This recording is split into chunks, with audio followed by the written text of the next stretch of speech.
This one says, I have a classmate who dates two guys at the same time, and they happen to be her classmates too. And now the both of them are asking her out the same day. She asked me for advice. What should I tell her? A lady is dating two guys, right?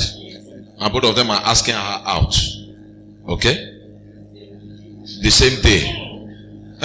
She should share herself into two. Or take a representative to go and represent her in the other one. And catch fun. You see how nonsensical it is now? Yeah, because you see, what is not good is not good. A lady that is dating two guys, she is simply greedy. And wants to grab here and grab here. Probably this one bought her a phone, the other one bought her the SIM card. This one bought her the phone, the other one is loading it. This one bought her shoe, the other one bought the bag. That is a lady of double standard. She is not a wife material. Your heart is only one. You can only date one person at a time. And look at this thing, dating. Please, let's have a working definition of the word dating. To date somebody is to go out with the person with a view to understanding the person, either for marriage or for business or for some other ventures. You can date for business. You can date for a working relationship. You can date because you want to secure a major contract that will take a long time. You can meet at a restaurant. But the dating we're looking at here now, we're looking at going out with the opposite sex with a view to striking friendship. Now, you see, young folks, teens and singles, why it is not very healthy for you to be doing dating? That your age gap is meant for something else. Okay? The American culture encourages dating to give the teenagers the opportunity to know their ability in the presence of the opposite sex. And they do that under the guidance of very experienced people, although it has been abused now. Now, dating the opposite sex as a young person should be with focus. Why are you dating?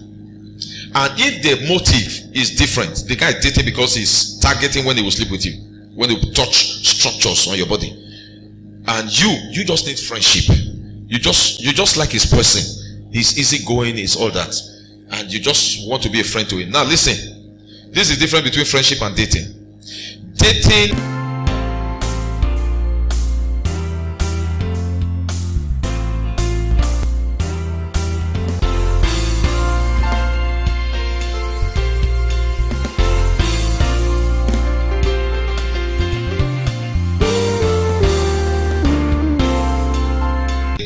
makes you to be committed. Yeah, that dating that leads to boyfriend, girlfriend. We are seeing each other, we are going out. You are still 20. You are seeing each other. For what now?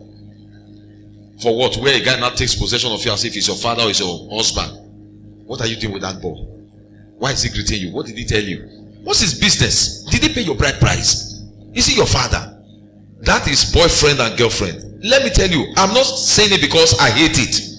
It will lead you nowhere. It can even make a girl to miss a prospective future partner, because a guy covers you and own you momentarily and may not get married to you, only to discover that later the one that should have made your life sweet saw you attached to somebody and took off, and you missed him for life.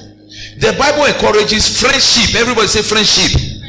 I can be close to as many ladies that I want to be close to without the ulterior motive of playing nasty and immoral games with them. Friendship is healthy, it's good. But to be committed to one when you are not married, you are abusing yourself. You are truncating your ability to expand. Don't you know that when there is fresh air, when there is light, there is expansion. When you seclude yourself in privacy and secrecy, you shrink. You don't grow. And you know what? Teenage love and all this emotion. If you want to date somebody, please date open dating. Love the person in the company of your friends. I like Elizabeth. I like her. And you can like Elizabeth with a sincere love for a quality you find in her. Not because Elizabeth is shapy. Elizabeth can be very, romantic. Elizabeth can be that. Once those immoral thoughts are coming, you go private. You don't want to share that one with another person. That's what makes them go private. But let me tell you, healthy dating for young folks like you go in the company of someone. Let's go and visit my friend. Then you stay in the sitting room where everybody sees you. Where sin come in is where you begin to visit each other's room. You give this monster, the devil, the opportunity to give you thoughts that will destroy you. Come and see me later in the evening. Come and visit me. And when you're going, you go alone. Then you begin to dodge corners. You don't take the normal street. You take back of house, follow the other back, take the other back, come out from the front and go through the back. Then you finally land in the room. And when you are going the same routine, what kind of stress is all that? What kind of stress? If it is reading, you are reading, or praying, you are praying. Can't you pray together in the open? Can't you pray in church? Can't you pray in the park? Can't you pray somewhere that people will see that, oh, they are believers, they know what they are doing? Must you pray alone and pray in tones that nobody can hear? Praise God.